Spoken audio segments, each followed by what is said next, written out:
Good morning. TMC knowledge में आपका स्वागत है। आइए देखते हैं सक्षमता परीक्षा के उद्देश्य से हमने जो आपको बताया था, इसके पहले भी 236 क्वेश्चन को देखा जा चुका है और इसके बाद देखिए अब ये 237वां प्रश्न है। हमने आपको बताया था ये भी कि ये क्लास 3 से लेकर के और क्लास 8 तक के विज्ञान और पर्यावरण के सभी प्रश्न हैं और इसमें कुल 1000 प्रश्नों का संग्रह है। तो आइए देखते हैं और इसके आगे के प्रश्नों को अब देखेंगे। यहाँ से ये प्रश्न आज के लिए पहला है कि झारखंड की एक प्रमुख आपदा जिससे अधिक व्यक्ति प्रभावित होते हैं, ये कौन सा है। झारखंड की प्रमुख आपदा के विषय में पूछा है कि वहाँ की प्रमुख आपदा कौन सी है जिससे सबसे अधिक व्यक्ति प्रभावित होते हैं। तो बाढ़ इसका आंसर है, यानी कि झारखंड में बाढ़ एक प्रमुख आपदा है जिससे जो अधिक लोगों को प्रभावित करता है। इस तरीके से अगला प्रश्न है कि समान आवेशों के बीच में होता है। समान आवेश हमने बताया था कि आवेश जो है कि 2 प्रकार के होते हैं, एक पॉजिटिव होता है और एक नेगेटिव होता है। तो जब समान आवेश रहते हैं, यानी कि जब प्लस प्लस ये 2 आवेश रहेंगे तो आपस में विकर्षण होगा, यानी कि एक दूसरे को ये प्रतिकर्षण होता है कि एक दूसरे को दूर हटाते हैं। और वहीं जबकि जब नेगेटिव जो विपरीत आवेश होते हैं, अगर एक प्लस रहे और एक माइनस रहे तो इन 2 आवेशों के बीच में आकर्षण होता है, यानी कि समान आवेशों के बीच में प्रतिकर्षण होता है जबकि विपरीत आवेशों के बीच में आकर्षण होता है।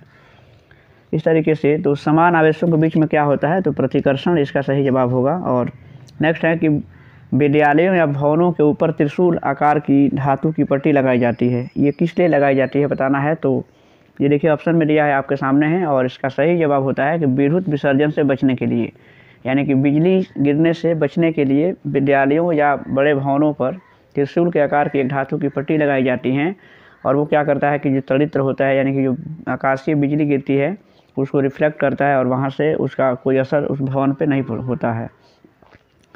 नेक्स्ट प्रश्न है कि निम्नलिखित में से किस थर्मामीटर में किंक होता है। किस थर्मामीटर में किंक होता है देख लीजिए। तो जो क्लिनिकल थर्मामीटर होता है, यानी कि जो डॉक्टर लोग जो जिस थर्मामीटर का यूज करते हैं तो उसमें किंक होता है। और नेक्स्ट प्रश्न है कि जब कांच की छड़ को रेशम के कपड़े से रगड़ते हैं तो छड़ पर क्या प्रभाव पड़ता है। 241वां प्रश्न है और इसका सही जवाब होगा कि जो कांच की अगर छड़ को रेशम से रगड़ते हैं तो कांच की छड़ पे क्या प्रभाव पड़ता है। तो वो जो छड़ होती हैं वो धनावेशित हो जाती हैं तथा कपड़ा ऋणावेशित हो जाता है, यानी कि कांच की छड़ पर धन आवेश उत्पन्न होता है और कपड़ा पर निगेटिव यानी कि ऋण आवेश उत्पन्न हो जाता है। नेक्स्ट है कि निम्न में से कौन प्रदीप्त वस्तुएं हैं। प्रदीप्त वस्तुओं के विषय में जान लीजिए कि प्रदीप्त वस्तुएं वो होती हैं जिनसे प्रकाश निकलता है, जबकि अप्रदीप्त वस्तुएं होती हैं जिनसे प्रकाश नहीं निकलता है। तो प्रदीप्त वस्तुएं देख लीजिए इसमें से कौन है, तो इसमें से सूर्य जो हैं, सूर्य से ही हम प्रकाश प्राप्त करते हैं। बाकी मानव, लकड़ी और दीवार ये सभी अप्रदीप्त वस्तुएं हैं। इस तरीके से ऑप्शन ए सही जवाब है इसके लिए। इसके बाद से नेक्स्ट प्रश्न है कि वह पदार्थ जो स्वयं प्रकाश उत्सर्जित करता है क्या कहलाता है। वैसे पदार्थ होते हैं जो स्वयं प्रकाश उत्सर्जित करते हैं उसे आत्मदीप्त वस्तुएं कहते हैं, यानी कि वे स्वयं जो है कि वो प्रकाश उत्पन्न करते रहते हैं। तो इस तरीके से इसका सही जवाब देखिए जो प्रकाश से स्वयं प्रकाश उत्सर्जित करता है वो प्रदीप्त वस्तुएं होती हैं, इसमें ये ऑप्शन सही इसके लिए होगा। और इसके बाद नेक्स्ट है कि निम्न में से कौन अप्रदीप्त वस्तुएं हैं। अप्रदीप्त यानी कि जिससे प्रकाश नहीं निकलता है। तो देख सकते हैं आप इसमें से अप्रदीप्त वस्तुएं कौन सी हैं, तो इसका सही जवाब है, यानी कि दर्पण जो है वो अप्रदीप्त वस्तुएं हैं, दर्पण से प्रकाश नहीं निकलता है। और नेक्स्ट है कि मानव के सुस्पष्ट दर्शन की न्यूनतम दूरी होती है। मानव के सुस्पष्ट दर्शन का स्पष्ट देखने की न्यूनतम दूरी क्या होती है। इस प्रश्न का मतलब ये है कि वह कम से कम दूरी क्या होती है जो मानव के लिए, जहाँ से मानव आँख जो है कि स्पष्ट देख सकता है। तो 25 सेंटीमीटर इसका सही जवाब होता है। मतलब ये हुआ कि अगर हम अपने आँखों से अगर किसी वस्तु को देख रहे हैं तो न्यूनतम जो दूरी होती है वो 25 सेंटीमीटर होती है, यानी कि 25 सेंटीमीटर से अगर कम दूरी पर हम किसी वस्तु को, यानी कि आप अपने आँख के बिल्कुल नज़दीक रख के किसी वस्तु को देखेंगे तो वो दिखाई नहीं देगी, यानी कम से कम 25 सेंटीमीटर का डिस्टेंस होना चाहिए। और इसके बाद से इसका नेक्स्ट प्रश्न है कि प्रवर्तन के कितने नियम होते हैं। प्रकाश के जो प्रवर्तन होते हैं, प्रकाश के प्रवर्तन और अपवर्तन दोनों के ही 2 नियम होते हैं। इस तरीके से नेक्स्ट प्रश्न है कि आँख में प्रवेश करने वाली प्रकाश किरणों को कौन नियंत्रित करना है। ये मानव नेत्र से संबंधित प्रश्न है कि आँख में जब प्रकाश किरण प्रवेश करती हैं तो उसको कंट्रोल कौन करता है, क्योंकि जब हम ऐसा महसूस करते हैं कि जब हम अचानक अधिक प्रकाश में जाते हैं तो हमारी आँखें स्वतः छोटी हो जाती हैं या बंद होने लगती हैं, या अगर हम जो है कि वहीं अगर हम कम प्रकाश वाले जगहों पे जाते हैं तो हमारी आँखें स्वतः खुलने लगती है। यानी कि तो प्रकाश को, आँखों में जो प्रवेश करने वाली प्रकाश है उसको नियंत्रित करने का जो काम करता है वो कौन करता है? तो देखिए आयरिस जो होता है, जिसको परिचारिका भी कहते हैं, तो आयरिस क्या करता है कि आँखों में जाने वाली प्रकाश किरणों को कंट्रोल करता है और उसी के हिसाब से अधिक चमकदार प्रकाश में हमारी आँखें जो है कि पूरी तरह से नहीं खुलती हैं या हम आँखें पूरी तरह से खोल नहीं पाते हैं। तो आयरिस जो है उसको कंट्रोल करता है, जिससे परिचारिका भी कहते हैं। और नेक्स्ट है कि समतल दर्पण में बना प्रतिबिंब होता है। समतल दर्पण में कैसा प्रतिबिंब बनता है? तो देखिए समतल दर्पण में जो प्रतिबिंब बनता है वो बिल्कुल ही वस्तु के बराबर बनता है और जितनी दूरी पर वस्तु रहती है उतना ही बनता है। यानी कि बिल्कुल ही सीधा प्रतिबिंब बनेगा, यानी कि आभासी बनेगा, जिसका मतलब सीधा भी होता है। और जबकि वास्तविक जो प्रतिबिंब होता है, उल्टा प्रतिबिंब को हम वास्तविक प्रतिबिंब कहते हैं। तो इसका सही जवाब है कि आभासी प्रतिबिंब बनता है। और नेक्स्ट है कि श्वेत प्रकाश में कितने रंग, प्राथमिक रंग होते हैं? प्राथमिक रंग पूछ रहा है कि श्वेत प्रकाश में कितने होते हैं। तो देखिए प्राथमिक रंग जो है वो 3 प्रकार के होते हैं। 3 रंग को प्राथमिक रंग माना गया है। ऐसे श्वेत प्रकाश में कुल 7 रंग होते हैं, यानी कि श्वेत प्रकाश जो है वो 7 रंगों से मिलकर बना होता है। जो जिसमें आप देख सकते हैं कि जो इंद्रधनुष का जो रंग होता है, इंद्रधनुष जो है वो सतरंगी होता है, यानी कि उसमें सूर्य के उस जो प्रकाश में जो 7 किरणें जो मिली रहती हैं वो सब उसमें दिखाई देता है। और इसके बाद से देखिए इसका अगला प्रश्न यहाँ से है कि आँख से दिव्यांग व्यक्ति के लिए कौन सी लिपि लोकप्रिय है? यानी जो दिव्यांग जो लोग होते हैं, जो आँख से नहीं देख पाते हैं, उनके लिए कौन सी लिपि सबसे लोकप्रिय है? तो ब्रेल लिपि उसका अच्छा उदाहरण है। यानी कि वैसे लोग जो है कि ब्रेल लिपि की सहायता से पढ़ाई करते हैं या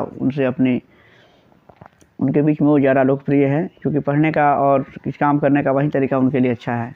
नेक्स्ट है कि किसी पृष्ठ पर पड़ने वाली प्रकाश किरण को क्या कहते हैं? जब कोई किसी पृष्ठ पर या किसी सतह पर जो प्रकाश किरण पड़ती है तो उसे आपतित किरण कहा जाता है। और जब मान लेते हैं कि ऐसे कोई सतह है और यहाँ से कोई किरण ऐसे आती हैं और फिर ऐसे लौट जाती हैं, तो ये किरण जो है यही आपतित किरण है और ये जो किरण होती हैं ये परावर्तित किरण है।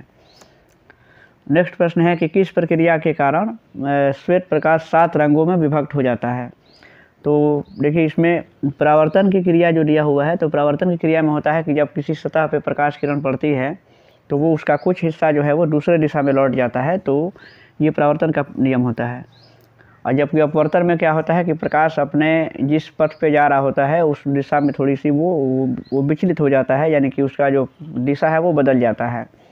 और इसमें इस प्रश्न का जो सही जवाब है कि जिस प्रक्रिया में श्वेत प्रकाश, चूँकि हमने बताया कि श्वेत प्रकाश में 7 रंग होते हैं और 7 रंग जो है कि वो बंट जाते हैं, अलग अलग अपने जो 7 रंगों में विभक्त हो जाते हैं, तो उसे विक्षेपण की क्रिया कहते हैं।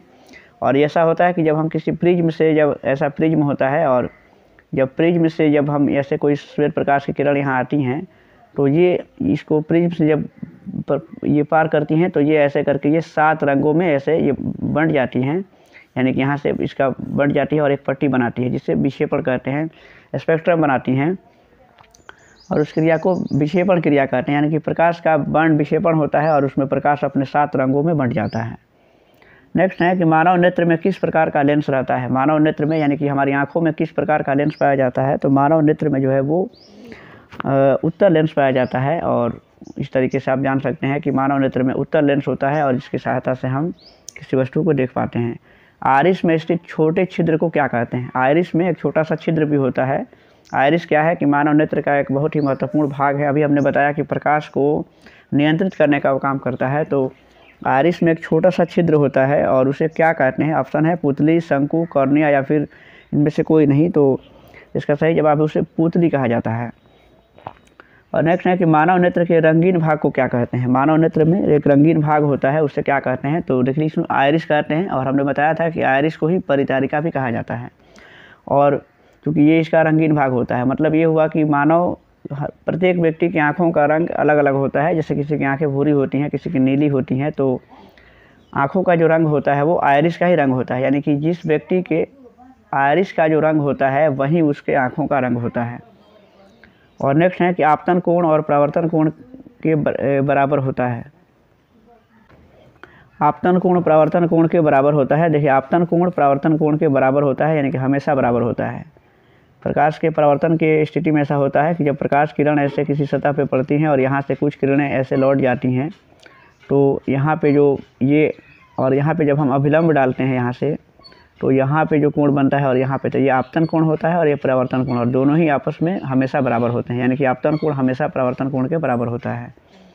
नेक्स्ट है कि मानव नेत्र वस्तु का प्रतिबिंब किस भाग पर बनता है। मानव नेत्र में किसी वस्तु का प्रतिबिंब जो बनता है वो रेटिना पर बनता है, जिसे दृष्टि पटल कहते हैं। तो इसका नेक्स्ट प्रश्न है कि अब तापमान मापने के लिए प्रयुक्त उपकरण कौन सा है। तापमान को मापने के लिए हम किस उपकरण का उपयोग करते हैं, तो इसके लिए थर्मामीटर का उपयोग किया जाता है। और अब देखिए नेक्स्ट प्रश्न जो है कि वो सौरमंडल से है कि हमारे सौर परिवार में, यानी कि अगला प्रश्न है कि हमारे सौर मंडल में या सौर परिवार में कितने ग्रह हैं। तो सौर मंडल में जो ग्रहों की संख्या है वो, उसमें ये जो है कि सौर मंडल में ग्रहों की कुल संख्या जो है कि वो 8 है। पहले 9 ग्रह थे, यानी कि बाद में प्लूटो को जो है कि 2006 में प्लूटो को ग्रहों की श्रेणी से निकाल दिया गया, क्योंकि वो ग्रहों की सभी जो इसके लिए जो कंडीशंस हैं उसको पूरा नहीं कर रहा था। इस तरीके से अब सौरमंडल में ग्रहों की कुल संख्या जो है कि वो 8 हो गई हैं। और नेक्स्ट है कि सूर्य से पृथ्वी की दूरी कितनी है। सूर्य से पृथ्वी की जो कुल दूरी है वो यानी कि 1.6 × 10⁻⁻5 प्रकाश वर्ष के बराबर है। ये इसका ऑप्शन है, यानी कि बी ऑप्शन सही है इसके लिए। और नेक्स्ट है कि पृथ्वी के सबसे निकट का ग्रह कौन सा है। विकल्प के अनुसार, जो विकल्प दिया है उसके अनुसार, क्योंकि पृथ्वी के सबसे निकट ग्रह कौन सा है, विकल्पों के अनुसार अगर देखा जाए तो जो शुक्र है वो पृथ्वी का सबसे निकट ग्रह है। और आप जानते हैं कि शुक्र को पृथ्वी का एक तरीके से बहन भी कहते हैं शुक्र को, क्योंकि शुक्र और पृथ्वी की बहुत सी विशेषताएं हैं वो एक समान हैं।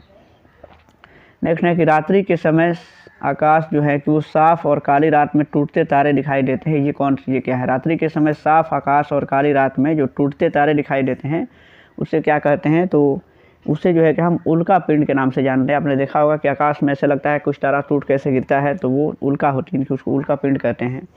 और नेक्स्ट प्रश्न है कि निम्न में से कौन प्राकृतिक उपग्रह है। प्राकृतिक उपग्रह कौन सा है, और इसका सही जवाब है कि चंद्रमा है, जो पृथ्वी का उपग्रह है। और ये मात्र जो है कि वो चंद्रमा का एकमात्र, जो पृथ्वी का एकमात्र उपग्रह चंद्रमा है और वो प्राकृतिक उपग्रह हैं। ऐसे अलग अलग ग्रहों की संख्या, उपग्रहों की संख्या जो है कि अलग अलग हैं। और इसमें से नेक्स्ट है कि इनमें से कौन ग्रह नहीं है, बताना है ग्रह कौन नहीं है। तो देख लीजिएगा, ये मंगल भी ग्रह है, बुध भी ग्रह है, शनि भी ग्रह है, यानी कि ये सिरियस जो है ये ग्रह नहीं है। और इसका नेक्स्ट प्रश्न है कि इसमें से आगे प्रश्नों को देखते हैं कि सबसे दूर का ग्रह कौन सा है। सबसे दूर का ग्रह इसमें से कौन सा है, देख लीजिएगा। तो सबसे दूर का जो ग्रह है, यानी कि आप देख सकते हैं ऑप्शन बी, ये नेपच्यून जो है, यानी कि जो प्लूटो है वो वही, इसी को नेपच्यून भी कहते हैं, जो कि अब ग्रहों से हालांकि दूर, उसको तो नहीं, ग्रहों की श्रेणी में नहीं रखा गया है। तो ये सबसे दूर का ग्रह है। और नेक्स्ट है कि निम्न में से कौन ऊष्मा का सुचालक है। ऊष्मा का सुचालक कौन सा है, यानी कि जिससे ऊष्मा का एक स्थान से दूसरे स्थान तक संवहन होता है, या ऊष्मा एक स्थान से दूसरे स्थान तक जा सकता है। देख लीजिएगा, जो धातुएं होती हैं वो ऊष्मा की सुचालक होती है। देख सकते हैं कि लोहा भी ये ऊष्मा का सुचालक होता है, एल्युमिनियम भी है, और ये स्टील, यानी कि इसका सही जवाब इसमें से ये है, ये इनमें से सभी, यानी कि सभी जो है कि ऊष्मा के सुचालक हैं। सौर परिवार का सबसे छोटा ग्रह बताना है। सबसे छोटा ग्रह कौन सा है। बुध जो है वो सौर परिवार का सबसे छोटा ग्रह है, जबकि बृहस्पति सौर परिवार का सबसे बड़ा ग्रह होता है। और नेक्स्ट है कि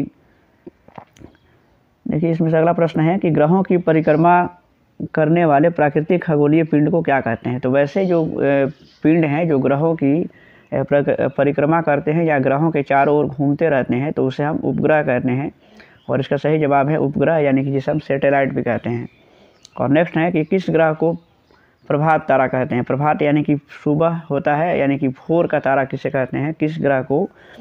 तो इसमें से देख लीजिए, इसका सही जवाब है कि जो ये शुक्र ग्रह है, शुक्र को हम भोर का तारा भी कहते हैं, शुक्र को हम सांझ का तारा भी कहते हैं, और शुक्र को पृथ्वी की जुड़वा बहन भी कहा जाता है। तीनों ही जो ये जो विशेषताएं हैं वो शुक्र ग्रह के साथ हैं। शुक्र को भोर का तारा या प्रभात तारा कहते हैं, इसे सांझ का तारा भी कहा जाता है, और पृथ्वी की बहन भी कहा जाता है इसे।